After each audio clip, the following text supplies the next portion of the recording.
काले पैदाइश की किताब उसका दूसरा बाब और उसकी 18वीं आयत पर हम गौर करेंगे। आज हमारा पैगाम कुछ और है, लेकिन मैं कि इस बात पर थोड़ा सा गौर करेंगे कि मेरे और आपके खुदावंद ने कहा, जब खुदा ने कायनात को बना लिया, इंसान को बनाया, तो खुदा ने सोचा कि आदम को अकेला छोड़ना अच्छा नहीं है। कलाम मुकद्दस में भी लिखा हुआ है, दूसरा बाब उसकी 18वीं आयत में, और खुदा ने कहा कि आदम का अकेला रहना अच्छा नहीं, मैं उसके लिए एक मददगार उसकी मानिद बनाऊंगा। आज देखिए कि मेरा और आपका खुदा कहता है, बल्कि इंसान को जब उसने तख्लीक किया, इंसान को जब बनाया और जब बनाने पर गौर किया कि आदम जो है वो गमज़दा है, खुश नहीं मुझे लगता इस जमीन पर। हालांकि खुदा ने सारा अख्तियार उसे दिया हुआ था, बाकी हर एक चीज पर वो अख्तियार रखता था कि हर एक जानवर उसका कहना मानता था, बाग का हर फल वो खा सकता था, बेरोक टोक चल फिर सकता था। और एक वक्त ऐसा भी आता था कि ठंडे वक्त खुदा जब उसके पास आता था तो उससे हम कलाम यानी उससे बात भी करता था। लेकिन आज इंसान अकेला क्यों रह गया है? आदम क्यों अकेला रह गया है? सोचे जरा, गौर करें। आज आदम अकेला क्यों रह गया है, इस पर हमने गौर करना है। आज अगर आप दुनिया की तारीख को दोहराएं, जहां पर तादाद लिखी जाती है मर्दों और औरतों की, वो कहते हैं कि आज बच्चों की यानी कि मर्द की तादाद जो है बहुत कम हो चुकी है और औरतें जो है बहुत ज्यादा तादाद में बढ़ गई हैं। वजह क्या है? वजह क्या है? रीजन क्या है? क्योंकि खुदा ने कहा कि अगर तू दुआ करेगा तो मैं तुझे क्या दूंगा? बरकत दूंगा। तो बरकत तो फिर आके बहनें चर्च में आके ले जाती हैं सारी, तो उन मर्दों का क्या होगा? सोचने वाली बात है कि जो आज भी है घर में अकेले बैठे हुए हैं, यहां तो टीवी लगाया होगा, यहां ताश खेल रहे होंगे या लूडो खेल रहे होंगे, ये 3 काम है। तो यहां चौकों पे खड़े होके गपशप मार रहे होंगे अपने यारों दोस्तों से। जो चर्च जा रहा होगा उसे भी रोक लिया होगा, भाई आओ छुट्टी है, आज काफी दिनों के बाद मिल रहे हैं, चलो बैठ के गपशप ही करते हैं। हालात के बारे में डिस्कस कर रहे होंगे, आज 13 दिसंबर है, जलसे के बारे में डिस्कस कर रहे होंगे कि आज मरियम नवाज ने जलसा करना है, मनारा पाकिस्तान में क्या होगा, ऐसे डिसीजन देते होंगे, खबरें फैलाते होंगे। ये मेरे और आपके लिए लम्हा फिक्रिया है।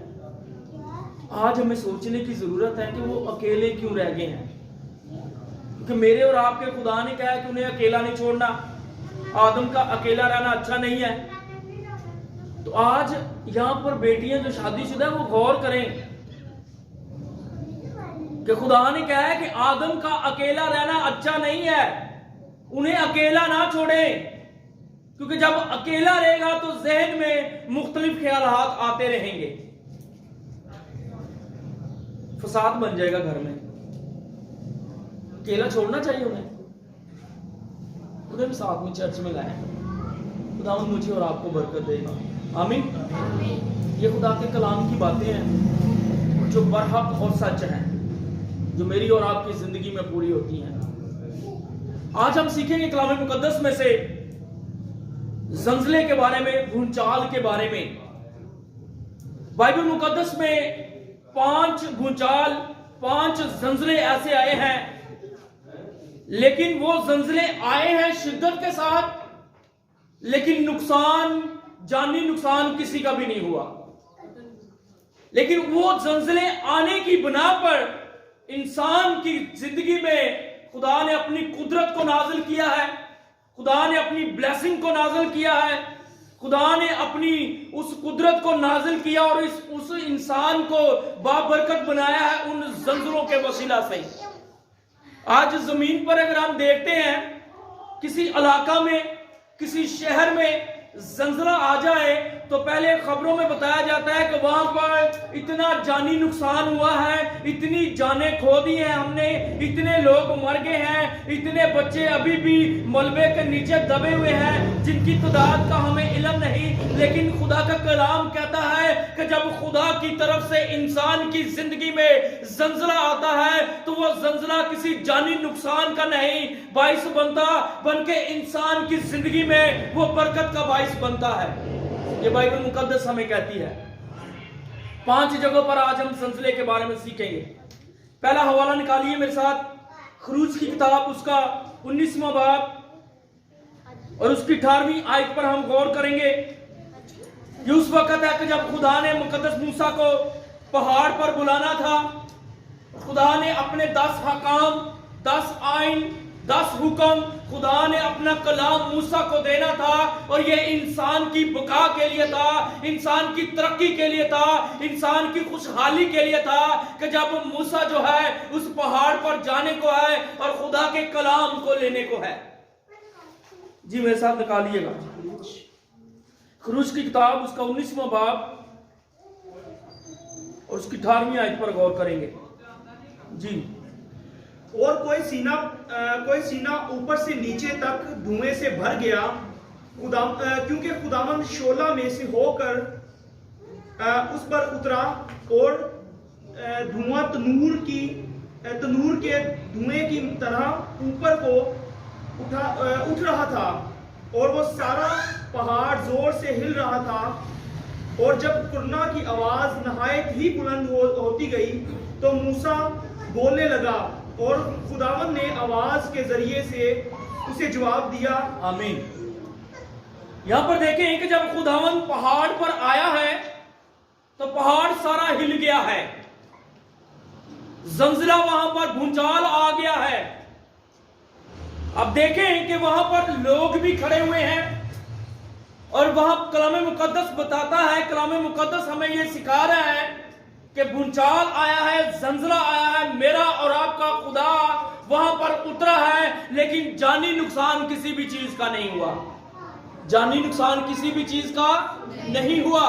कोई इंसान नहीं मरा, कोई जानवर नहीं मरा, कोई बच्चा नहीं मरा। यहां तक कि आप अपने आप को यहां पर अगर आप इस दौर में चले जाएं तो खुदा की कुदरत को देखेंगे, खुदा के जलाल को देखेंगे कि ये भूचाल जो है ये इंसान की बका के लिए था, इंसान की तरक्की के लिए था, इंसान की खुशहाली के लिए था। ये जंजरा जो जमीन पर आया था, मैंने आगे बताया कि अगर आज जमीन पर कोई जंजला आता है ना, मामूली सा भी जंजला है, तो हमें बताया जाता है खबरों में कि फला फला जगह पर जंजला आया है और इतनी शिद्दत से था, उसकी इतनी वो इतना जोरावर था, उसकी शिद्दत भी बता दी जाती है, उसका जोर भी बता दिया जाता है और साथ में जानी नुकसान और माली नुकसान भी बता दिया जाता है। कितने घर गिर गए हैं, इतना नुकसान हो गया है। लेकिन यह जंजरा इंसान की जिंदगी में खुदा के कलाम को लेके आया है, खुदा की कुदरत को लेके आया है। एक और जंजरा अगर आप गौर करें, एलिया की जिंदगी पर गौर करें तो उसकी जिंदगी में भी एक जंजला आया है। पहली सलातीन उसका 9वां बाब निकालिएगा और आज हम कलाम मुकद्दस में से सीखेंगे। जी 11वीं आयत से पढ़ेंगे।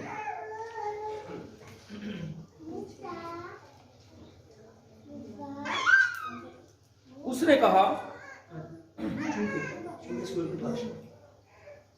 19वां बाब और उसकी 11वीं आयत से हम पढ़ेंगे। कलाम मुकद्दस में यूं लिखा है, जी पढ़िए। उसने कहा, बाहर निकल और पहाड़ पर खुदावंद के हजूर खड़ा हो। और देखो, खुदावंद गुजरा और एक बड़ी तुंद आंधी ने खुदावंद के आगे पहाड़ों को चीर डाला और चट्टानों के देखेंगे एक आंधी आई है, उसने पहाड़ों को चीर डाला है। देखेंगे पहाड़ को जब हम आज अगर उसे तोड़ना चाहे तो तोड़ नहीं सकते, लेकिन ये खुदा की कुदरत है कि उसने पहाड़ों के दो हिस्से कर दिए हैं। जी सर। और चट्टानों के टुकड़े कर और दिए, चट्टानों के टुकड़े कर दिए हैं। जी। पर खुदावन आंधी में नहीं था, और आंधी के बाद जलजला आया, पर खुदावन जलजला में नहीं था, और जलजला के बाद आग आई, पर खुदावन आग में भी नहीं था, और आग के बाद एक दबी हुई हल्की आवाज आई, और उसको सुनकर एलिया ने अपना मुंह अपनी चादर से लपेट लिया और बाहर निकलकर उस गार के मुंह पर खड़ा हुआ, और देखो उसे ये आवाज आई कि ए एलिया, तू यहाँ क्या करता है। आमीन। अब गौर कीजिए मेरे अजीजों कि एलिया कहां पर है? गार के अंदर है, पहाड़ के अंदर है, पहाड़ के अंदर है। आज जंजला आ जाए तो हमें हमारे बड़े कहते हैं कि फौरन घर से बाहर निकल जाओ, ऐसा ही कहते हैं ना, क्योंकि वो जंजला जो है वो इंसान की बका के लिए नहीं होता, इंसान की तरक्की के लिए नहीं होता। लेकिन यहां पर जो जंजला आया है ये एलिया की तरक्की के लिए था, एलिया को सिखाने के लिए था, क्योंकि इसके बाद खुदा एलिया को आसमान पर उठा लेता है, जिंदा को। देखें कि खुदा उसे बता रहा है कि यहां पर भी जंजला आया है, चट्टानें चीरी गई हैं, पहाड़ चीरे गए हैं, चट्टानें टूट कर रेजा रेजा हो गए हैं, लेकिन जानी नुकसान किसी का नहीं हुआ। बाइबल मुकद्दस बताती है जो जंजला, जो भूचाल खुदा की तरफ से आता है वो इंसान की जिंदगी में कुदरत रखता है, वो इंसान की जिंदगी में ब्लेसिंग को लेके आता है। आज हमने गौर करने कि हमारी जिंदगी में कौन से भूचाल और जंजले आ रहे हैं। हमारी जिंदगी में जो भूचाल और जंजले आ रहे हैं वो गुर्बत के जंजले हैं, परेशानियों के जंजले हैं, लड़ाई झगड़ों के भूचाल आ जाते हैं, एकदम से खबर आ जाती है लड़ाई हो गई है बाहर, हमारा बेटा यूं हो गई है, भूचाल की तरह हम हिल जाते हैं। गौर करें कि क्या मेरी और आपकी जिंदगी में खुशखबरी का भूचाल आ रहा है? खुदा खुशखबरी को रख रहा है। उस वक्त अगर ये जंजले आए हैं और किसी इंसान की हलाकत नहीं हुई, वजह क्या है? कि खुदा इंसान को खुशखबरी देता है, इंसान को खुदा खुशियां देता है, मुसीबत में नहीं लाता। ये दूसरा जंजला था बाइबल मुकद्दस में। तीसरा जंजला अगर आप मत्ती की इंजील निकालें, वहां पर देखें कि मेरा और आपका खुदावन जो है, मेरा और आपका यीशु मसीह नासरी, मेरा और आपका निजात दहिंदा जो है, जब सलीब पर है तो उसने जान दी, और फिर क्या कलाम मुकद्दस में लिखा है कि क्या हुआ? भूचाल आया, जंजला आ गया। जी सर। मत्ती रसूल की इंजील उसका 27वां बाब उसकी 50वीं आयत पर हम गौर करेंगे। जी। यीशु ने फिर बड़ी आवाज से चलाकर जान दे दी, और मकदस का पर्दा ऊपर से नीचे तक फटकर दो टुकड़े हो गया, और जमीन लर्जी और चट्टानें तिड़क गई, और कब्रें खुल गईं, और बहुत से जिस्म उस मुकद्दसों के जो सो गए थे जी उठे। आमीन। यहां पर क्या लिखा है कि जब यीशु ने बड़ी आवाज देकर जान दे दी तो क्या हुआ? चट्टानें क्या हुई हैं? तिड़क गई हैं, जमीन लर्ज उठी है, जंजला जमीन पर आ गया है। लेकिन यहां पर देखें कि ये जंजला जो है मसीह यीशु जान दे रहा है, लेकिन कब्रों के मुंह खुल गए हैं। देखें कि ये इंसान की बका के लिए था। यहां पर आज भी मसीह यीशु मुझे और आपको आवाज दे रहा है, लेकिन आज भी हम उसकी आवाज को नहीं सुन रहे। यहां पर जिन लोगों ने आवाज को सुना है वो कब्रों में से निकल आए हैं भाई। तो आज इंसान इस जमीन पर जिंदा है तो अगर जिंदा होते हुए उसकी आवाज को नहीं सुन पा रहा तो मरने के बाद क्या सुनेगा? गौर करें, यहां पर भी जंजला आया है, उसी यीशु जान दे रहा है, लेकिन लोगों की जिंदगी में जलाल जाहिर हो रहा है, लोगों की जिंदगी में ब्लेसिंग नाज़िल हो रही है, लोगों की जिंदगी में खुशहाली नाज़िल हो रही है। लोगों के वो अजीज रिश्तेदार जो उनसे जुदा हो गए थे, जो रास्तबाज लोग थे, वो कब्रों के मुंह खुले हैं और वो कब्रों में से निकल आए हैं। ये भी जंजला था यहां पर भी। आज हम जीते जागते मुर्दे हैं, हम खुदा की आवाज को तो सुन रहे हैं, लेकिन हम उस कब्रों में से बाहर नहीं निकल पा रहे जिन कब्रों ने हमें घेर रखा है। इस दुनिया की रंगलरियों ने, इस दुनिया की ऐशो इशरत ने हमें घेर रखा है और एक कब्र में बंद कर रखा है। आज हम चलते फिरते मुर्दे बन गए, खुदा की आवाज को ही नहीं सुन रहे, खुदा के कलाम पर ही गौर नहीं कर रहे। सर इसी चैप्टर का 28वें बाब का 28वां बाब और उसकी एक और हवाला हम पढ़ेंगे। ये तीसरा और चौथा भूचाल भी देखेंगे किस सूरत में है। मुकद्दस मत्ती रसूल की अंजील उसका 28वां बाब और पहली आयत से पढ़ना शुरू कीजिएगा।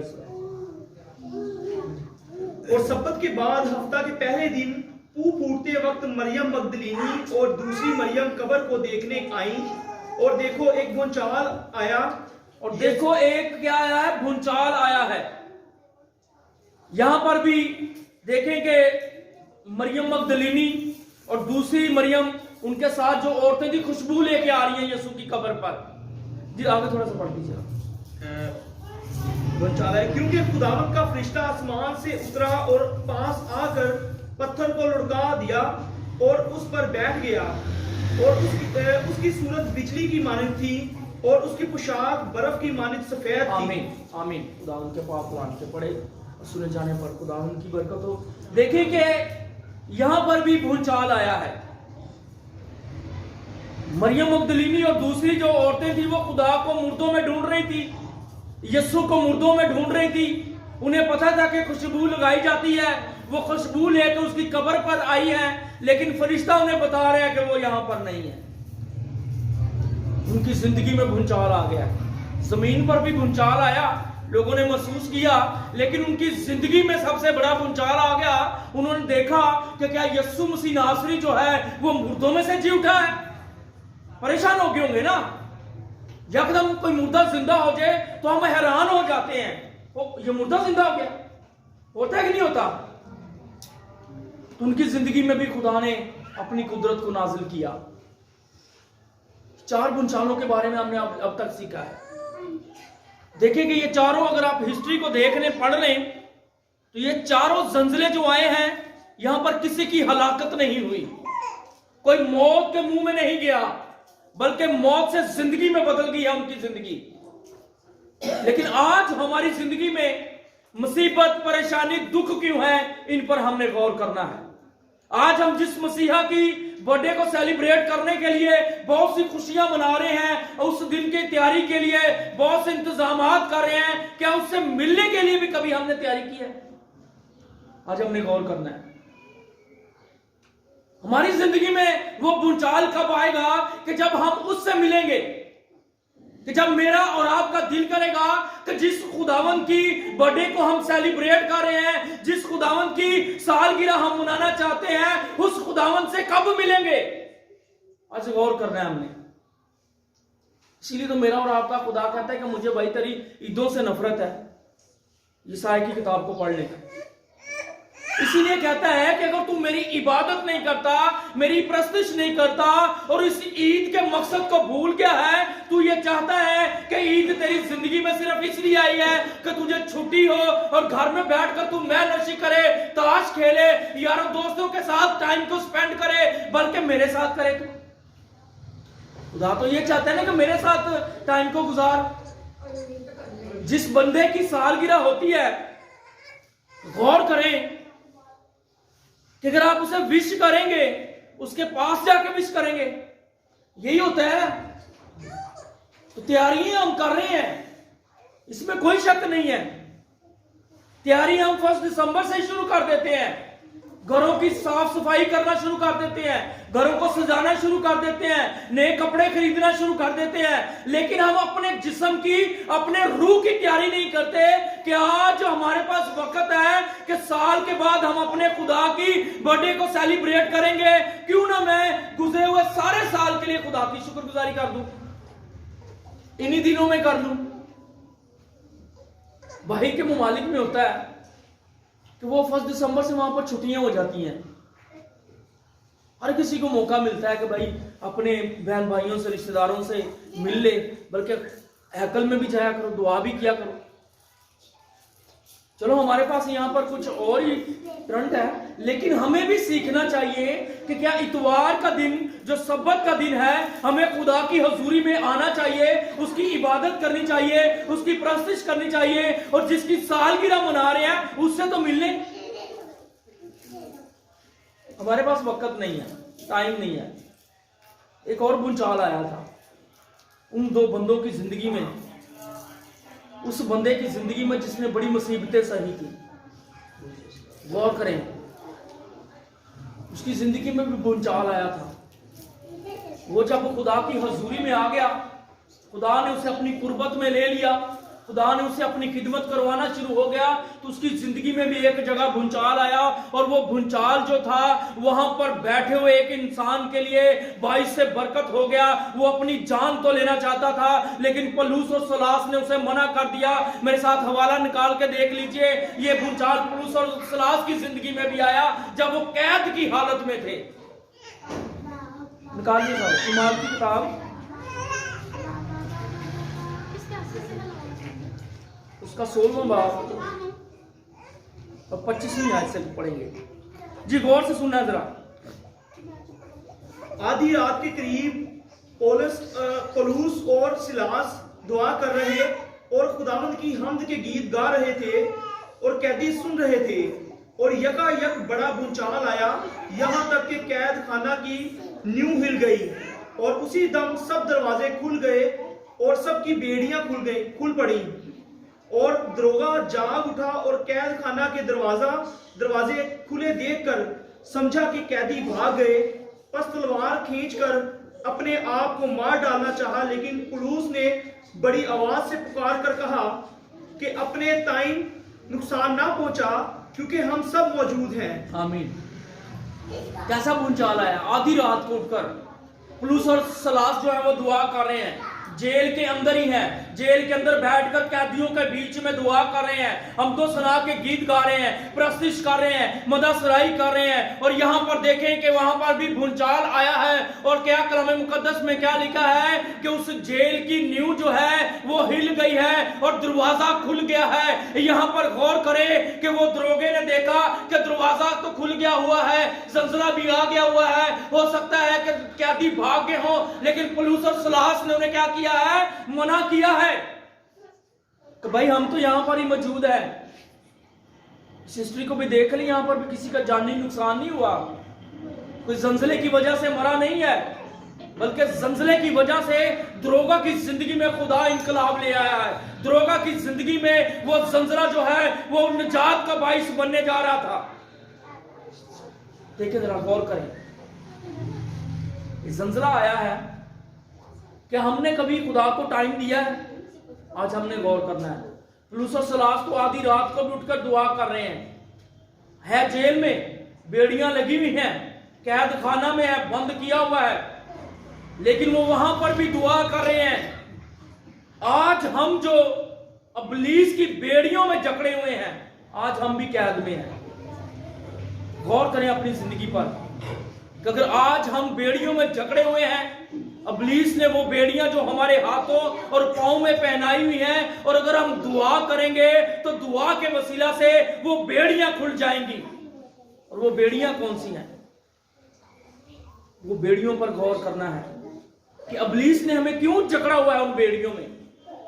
क्यों आज भी इब्लीस ने हम पर अपनी बेड़ियों को डाला हुआ है, हम पर अपने जुए को रखा हुआ है। हालांकि मेरे और आपके खुदा ने कहा है कि मेरे जुए को उठाओ, मेरा जुआ मुलायम और नरम है, मेरा जुआ हल्का है, उसे अपनी जिंदगी पर ले लो। लेकिन हम गौर नहीं करते, आज भी इब्लीस हम पर भारी जुआ डाले हुए है, आज भी वो हमें बेड़ियों में जकड़े हुए हैं और आज हमें आजाद होने की जरूरत है।